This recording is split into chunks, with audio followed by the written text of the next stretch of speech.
அன்னை தந்தையே உலகம் என காட்டியவனே, கந்தனை வென்ற வேழ முகத்தோனே, திருவடிகள் போற்றி போற்றி. கடவுள் டிவி நேயர்களுக்கு ரேகாமணியின் அன்பு வணக்கம். இன்றைய தினம் மணிமுத்தீஸ்வரம் திருத்தலத்தில் வீற்றிருக்கக்கூடிய உச்சிஷ்ட கணபதியை மூலவராக கொண்ட ஆசியாவிலேயே மிகப்பெரிய திருத்தலம் இந்த திருத்தலம்தான். ஒரு பெண்ணை ஆலிங்கனம் செய்தபடி ஆனந்தமாக வீற்றிருக்கக்கூடிய விநாயக பெருமான் இந்த திருத்தலத்தில்தான் இருக்கிறார்.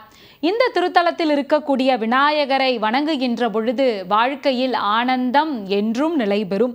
வித்தியாசமான தோற்றத்தில் இவர் வீற்றிருக்கிறார். அவரைத்தான் இன்றைய தினம் நாம் தரிசிக்க இருக்கிறோம்.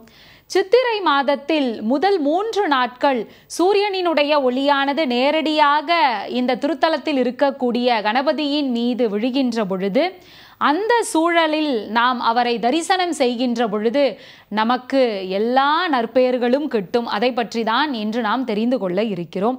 இந்த திருத்தலமானது 900 ஆண்டுகள் பழமை வாய்ந்த அற்புதமான திருத்தலம். விநாயக பெருமானினுடைய 32 வடிவங்களில் 8வதாக வீற்றிருக்கக்கூடிய அற்புதமான வடிவம்தான் இந்த உச்சிஷ்ட கணபதி. உச்சிஷ்ட என்று சொன்னால் மேன்மை பொருந்திய என்று பொருள். இவரை வணங்குகின்ற பொழுது வாழ்க்கையானது மேன்மையுறும் என்பதற்கு இவருடைய பெயரே சான்று. மூர்த்தி விநாயகர் என்கின்ற பெயராலும் இவர் அழைக்கப்படுகிறார். மூர்த்தீஸ்வரம் என்பது மணிமூர்த்தீஸ்வரம் என்றும் மாறியது. அதை பற்றியும் நாம் தெரிந்து கொள்ள இருக்கிறோம். வித்யாகரன் என்கின்ற ஒரு அசுரன் பிரம்மரை நோக்கி தவம் இருந்து வரம் பெற வேண்டி கடுமையான தவம் இருக்கிறான். அவனுடைய தவத்தில் மகிழ்ந்த பிரம்மனும் அவனுக்கு வரம் தர வேண்டி தோன்றுகிறார். எந்த மனிதராலும் விலங்காலும் பறவையாலும் எனக்கு இறப்பு நேரக்கூடாது, அதுவும் தேவர்களும் அசுரர்களும் வீற்றிருக்கக்கூடிய நேரத்தில் யாருடைய துணையும் இல்லாமல் சக்தியை தன்னுடைய அருகில் வைத்து கொண்டு இருப்பவரால் தான் எனக்கு மரணம் நிகழ வேண்டும் என்று அவன் கேட்கிறான். இப்போ சக்தி அருகில் இருக்கா அப்படின்னா ஆனந்த நிலையில் தானே இறைவன் இருப்பார். அப்போ ஆனந்த நிலையில் இருக்கின்ற பொழுது எப்படி கோபம் வரும்? கோபம் வந்தால் தானே அங்கு அவனை கொல்ல இயலும். இப்படியெல்லாம் அவன் கணக்கு போட்டு எனக்கு இப்படிப்பட்ட சூழலில் இருக்கின்ற பொழுதுதான் மரணம் நிகழ வேண்டும் என்றெல்லாம் வரம் கேட்டு விடுகிறான். இப்போ பிரம்மதேவரும் வரம் கொடுத்து விடுகிறார். அந்த வரத்தை பெற்ற வித்யாகர அசுரன் தன்னை யாராலும் வெல்ல முடியாது என்கின்ற ஆணவத்தில் திளைத்தான். எல்லாரையும் படாத பாடுபடுத்தினான். தேவர்களால அவன் செய்கிற அந்த கொடுமையை தாங்க இயலாம மும்மூர்த்திகளிடம் சென்று முறையிட்டனர். இப்போ அவன் பிரம்மா கிட்ட வரம் வாங்கினவன், அவனை என்ன செய்ய முடியும்? மும்மூர்த்திகளும் சிந்தித்தனர். பார்வதி தேவியும் அந்த இடத்தில் இருக்கிறார். இப்போ அங்கு ஒரு யாகமானது நடைபெறுகிறது. அந்த யாகத்தில் இருந்து வெளிவரக்கூடிய அந்த நெருப்புல அஷ்டமி திதி இணைந்த நேரத்தில் உச்சிஷ்ட கணபதியை தோற்றுவிக்கின்றனர். அதே சமயம் பதங்க முனிவர் என்கின்ற ஒரு முனிவரினுடைய ஆசிரமத்தில் யாகம் நடத்தி பிரம்மதேவர் அங்கு உடனிருந்து யாகம் செய்து அதிலிருந்து நீலவாணி என்கின்ற ஒரு பெண்ணை தோற்றுவித்து நவமி திதியன்று இருவருக்கும் திருமணம் செய்து வைக்கின்றனர்.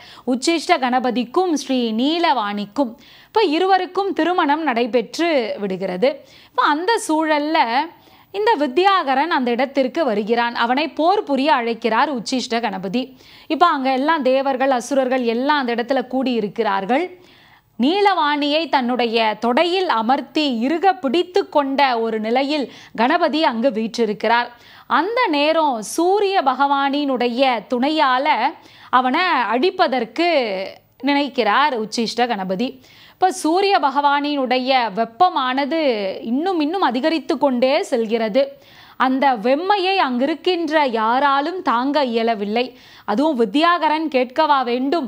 சூரியனினுடைய வெளிச்சத்தை தாங்க இயலாமல் அப்படியே கோபம் வந்தவனைப் போல தன்னுடைய நாக்கை தானே கடித்து கொண்டு அப்படியே இறந்து விடுகிறான்.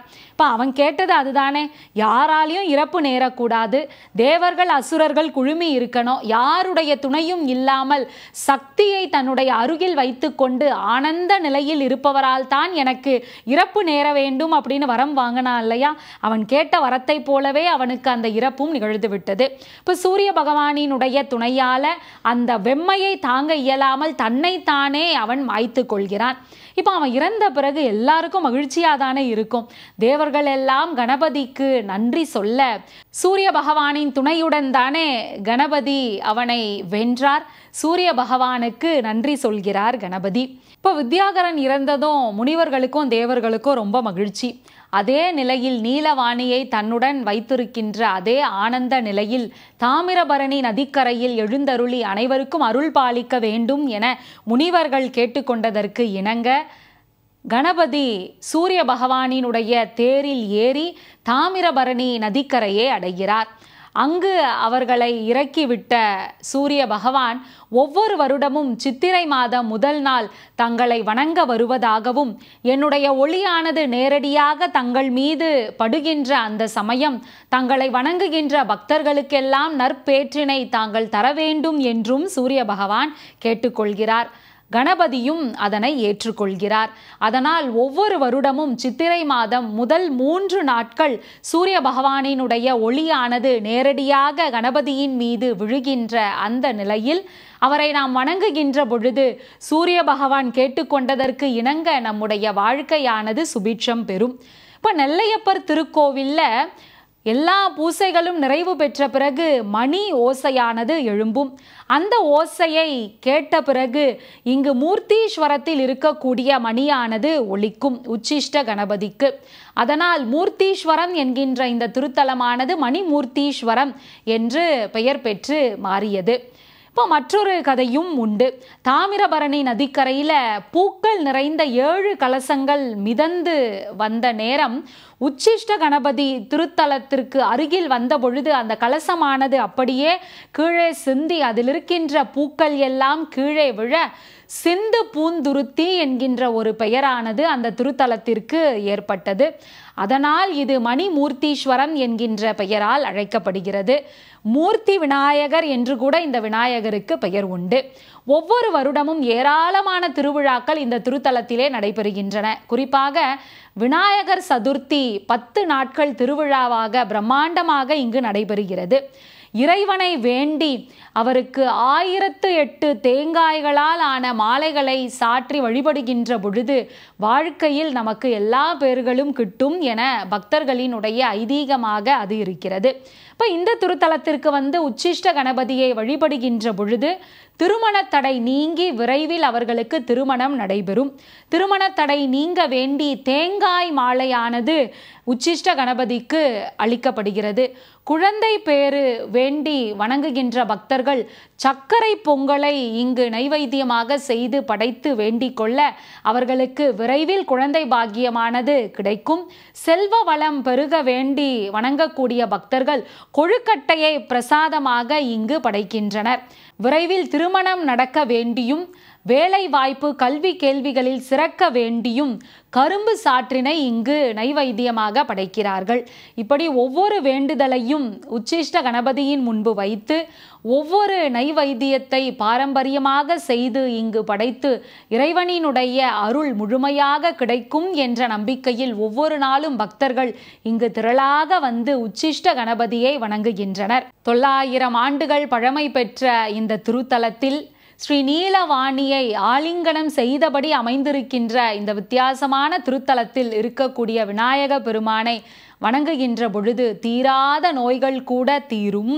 இங்கிருக்கின்ற விநாயக பெருமானினுடைய அருள் அனைவருக்கும் கிடைத்து வாழ்க்கையில் அனைவரும் மேன்மையுற வேண்டும், அவரின் பெயருக்கு ஏற்றார் போலவே என்று கூறி மீண்டும் நாளை வேறொரு திருத்தலத்தில் வீற்றிருக்கக்கூடிய விநாயக பெருமானை தரிசனம் செய்யலாம்.